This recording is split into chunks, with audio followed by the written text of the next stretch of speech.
Vishwas TV news కి స్వాగతం. బేస్తవారిపేట వైద్యశాలకు సుస్థి. ప్రకాశం జిల్లా బేస్తవారిపేట పట్టణంలో ప్రభుత్వ సామాజిక వైద్యశాల సుస్థి చేసినట్టుంది. ప్రభుత్వ వైద్యశాలలో సిబ్బంది కనుమరుగయ్యారు.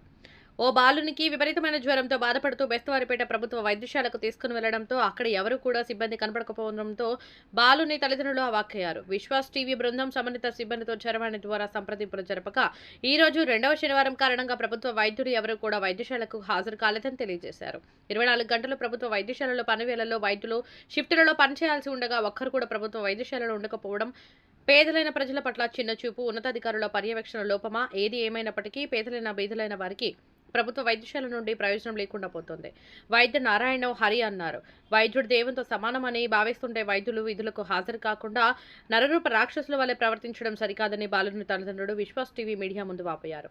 ఉన్నతాధికారులు వెంటనే బేస్తవారిపేట ప్రభుత్వ వైద్యులపై శాఖపరమైన చర్యలు తీసుకోవాలని స్థానికులు కోరుతున్నారు.